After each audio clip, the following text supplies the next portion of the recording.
علی رسولہ الکریم اما بعد فاعوذ باللہ من الشیطان الرجیم ببرکۃ بسم اللہ الرحمن الرحیم فقد قال اللہ تبارک و تعالی فی القرآن المجید والفرقان الحمید وَإِن كُنتُم مَّرْضَىٰ أَوْ عَلَىٰ سَفَرٍ أَوْ جَاءَ أَحَدٌ مِّنَ الْغَائِطِ أَوْ لَامَسْتُمُ النِّسَاءَ فَلَمْ تَجِدُوا مَاءً فَتَيَمَّمُوا صَعِيدًا طَيِّبًا فَامْسَحُوا بِوُجُوهِكُمْ وَأَيْدِيكُمْ صدق اللہ مولانا العظیم وصدق رسولہ النبی الامین المکین المتین المبین الکریم ونحن علی ذلک لمن الشاہدین والشاکرین والحمد للہ رب العالمین۔ درود شریف پڑھ لیجیے۔ اللہم صلی علی سیدنا مولانا محمد معدن الجود والکرم وآلہ وبارک وسلم صلاۃ و سلام علیک یا رسول اللہ، صلاۃ و سلام علیک یا حبیب اللہ صلی اللہ تعالی علیہ وسلم۔ چلیے آج ہم نے تیمم کی مناسبت سے جو آیت کریمہ کی تلاوت فرمائی ہے، آج تیمم کے متعلق بیان کرنا ہے۔ یہ بتانا ہے، ایک سوال ایک حضرات نے یہ کیا تھا کہ تیمم کرنے کا صحیح سنت طریقہ اور آسان طریقہ کیا ہے، اور تیمم میں کتنے فرض ہیں، اور کن چیزوں سے تیمم جائز ہے، کن چیزوں سے تیمم نہیں جائز ہے، اور کن لوگوں کے لیے تیمم کرنا جائز ہے۔ اللہ تبارک و تعالی اپنے مقدس کلام پاک کے اندر ارشاد فرماتا ہے، سورہ نساء میں بھی اور سورہ مائدہ میں بھی، وَإِن كُنتُم مَّرْضَىٰ أَوْ عَلَىٰ سَفَرٍ، اور اگر تم مریض ہو، او علی سفر، یا تم مسافر ہو، فلم تجدوا اولا او جاء احد من الغائط، یا تم میں سے کوئی قضائے حاجت سے آئے، او لامستم النساء، یا عورتوں کو چھوئے، عورت سے جمع کرے، فلم تجدوا ماء، تو وہ پانی کو نہ پائے، تو اب وہ کیا کرے، فتیمموا صعیدا طیبا، تو وہ پاک مٹی سے تیمم کرے۔ جی بے شک۔ کیسے کرے، فامسحوا بوجوہکم وایدیکم، اپنے چہرے کا اور اپنے ہاتھوں کا مسح کرے۔ تیمم میں تین فرض ہیں، تیمم میں تین فرض ہیں۔ نمبر ایک نیت، اور نمبر دو چہرے کا مسح کرنا، دونوں ہاتھوں کو زمین پر رگڑ کر کے مار کر کے چہرے کا مسح کرنا، اور پھر دونوں ہاتھوں کو زمین پر رگڑ کر اس طریقے سے پلٹ کر اس طریقے سے آگے پیچھے کر کے اور دونوں ہاتھوں کا مسح کرنا۔ تو یہ تیمم میں تین فرض ہوئے، نیت اور دو ضربیں، تین فرض ہوئے۔ اگر ہم نے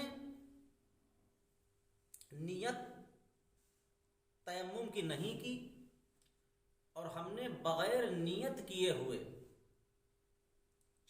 زمین پر ہاتھ مارا اور چہرے کا مسح کیا، تو ہمارا تیمم نہیں ہوگا۔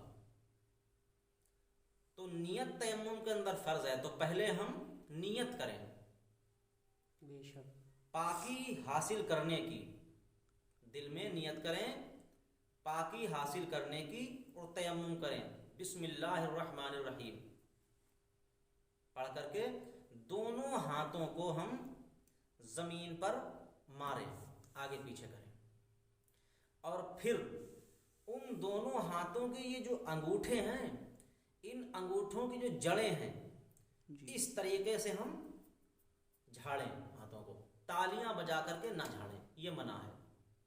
دونوں ہاتھوں کے انگوٹھوں کی جڑوں کو اس طریقے سے رگڑیں تاکہ مٹی جھڑ جائے، اور پھر دونوں ہاتھوں کو ہم چہرے کے اوپر اس طریقے سے مسح کریں. چہرے کے اوپر اس طریقے سے یعنی پیشانی سے لے کر ٹھوڑی کے نیچے تک اور ایک کان کی لو سے لے کر دوسرے کان کی لو تک.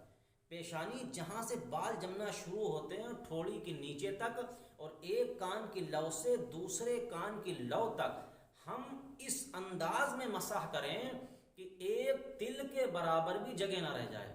اگر ایک تل کے برابر بھی جگہ رہ گئی تو ہمارا تیمم نہیں ہوگا.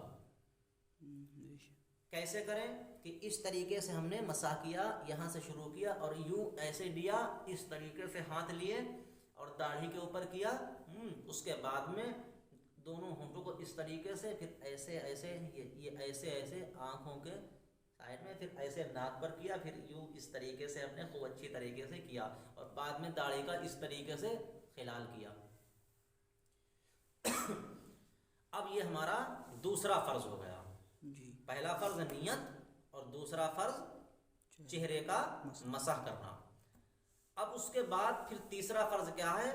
دونوں ہاتھوں کو ہم اس طریقے سے زمین پہ رگڑیں گے اور بائیں ہاتھ کی جو یہ 4 انگلیاں ہیں ان کو ہم داہنے ہاتھ کی انگلیوں کے پیٹھ کے اوپر اس انداز میں رکھیں گے یہاں سے, اور اس طریقے سے یہ اس طریقے سے انگوٹھے کو بچائے رہیں گے, اس طریقے سے لے جائیں گے اور پھر بائیں ہاتھ کی ہتھیلی کو یوں کہہ لیجئے داہنے ہاتھ کی کلائی کے پیڑ سے ہوتا ہوا اس طریقے سے کوہنی کی طرف سے لائیں گے یہاں تک, اور پھر یہ جو انگوٹھا بچا ہوا تھا اس انگوٹھے کو الٹے ہاتھ کے انگوٹھے کے پیٹ سے داہنے ہاتھ کے انگوٹھے کی پیٹھ کے اوپر ایسے مسح کریں گے.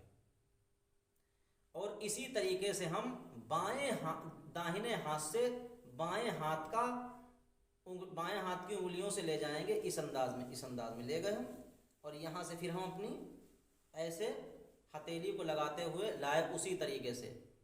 پھر یہ انگوٹھا بچا, داہنے ہاتھ کے انگوٹھے کے پیٹ سے اب بائیں ہاتھ کے انگوٹھے کے پیٹھ کے اوپر یوں اس انداز میں کر دیں گے. یہ ہمارا مسح ہوگا. تو یہ تیمم میں 3 فرض ہو گئے. تیمم میں سر کا مسح نہیں کیا جائے گا, نہ کانوں کا مسح کیا جائے گا اور نہ پیروں کا مسح کیا جائے گا. تو تیمم کا صحیح طریقہ اور آسان طریقہ یہی ہے. اب سوال یہ ہوتا ہے کہ تیمم کن چیزوں سے ہو سکتا ہے؟ جو اشیاء زمین کی جنس سے ہوں ان سے تیمم جائز ہے. تو جو زمین کی جنس سے اشیاء ہیں ان کا ہم پتہ کیسے معلوم چلے گا؟ وہ اشیاء جو آگ میں جلانے سے راکھ نہ بنے اور آگ میں جلانے سے پگھلے نہ, آگ میں جلانے سے نرم نہ پڑیں, تو وہ زمین کی جنس سے ہیں. جیسے یہ لے لیجئے چونا, ریتا, مٹی اور گندک, گیرو اور ہڑتال اور فیروزہ, عقیق, زمرد وغیرہ وغیرہ. یہ ان چیزوں پتھر مردار سنگ, ان سب چیزوں سے تیمم جائز ہے. جی بے شک. تیمم کے لیے پاک مٹی کا ہونا ضروری ہے. اگر مٹی پاک نہیں ہے تو تیمم نہیں ہوگا. اور جیسے پتھر کے اوپر بالکل گردہ نہ ہو, بالکل غبار نہ ہو.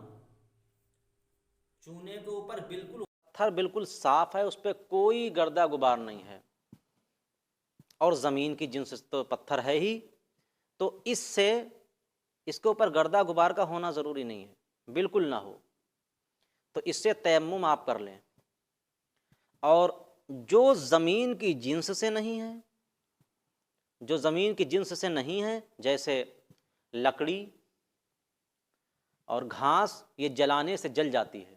جو جلانے سے جل جائے اور پگھلانے سے پگھل جائے, نرم کرنے سے نرم ہو جائے آگ کے اندر, وہ زمین کی جنس سے نہیں ہے, اس سے تیمم جائز نہیں.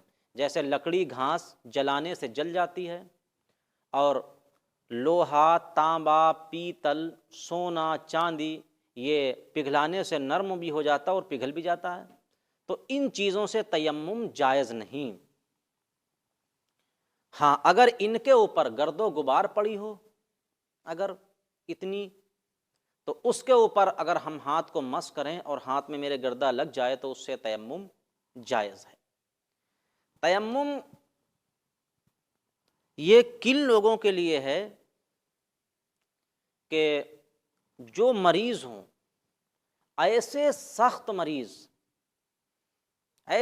مریض کہ جب وہ وضو یا غسل کرتے ہوں تو ان کے وہ اپنی بیماری کو بڑھنا خود محسوس کرتے ہوں، یا کوئی حکیم، مسلمان حکیم، ماہر حکیم خوب، وہ یہ بتائے کہ آپ کے پانی سے وضو کرنے سے یا غسل کرنے سے آپ کا مرض بڑھ جائے گا یا آپ کی موت کا سبب بن جائیں گے، تو آپ ان حالتوں میں تیمم کریں۔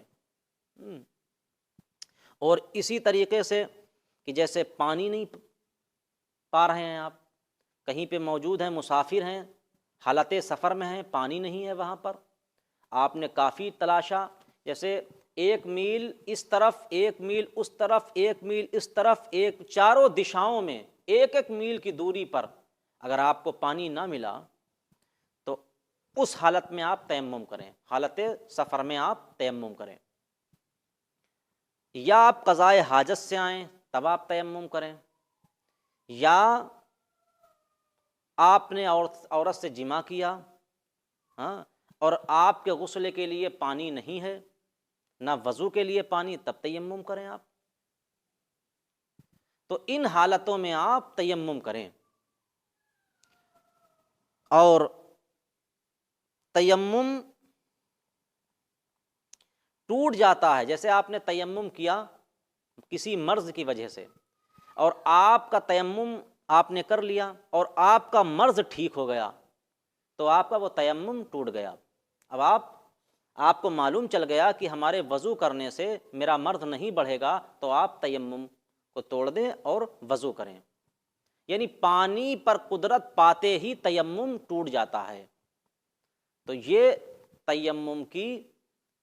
تیمم کا صحیح اور سنت طریقہ، آسان طریقہ ہے، اور یہی تیمم کے فرض ہیں۔ وآخر دعوانا الحمد للہ رب العالمین۔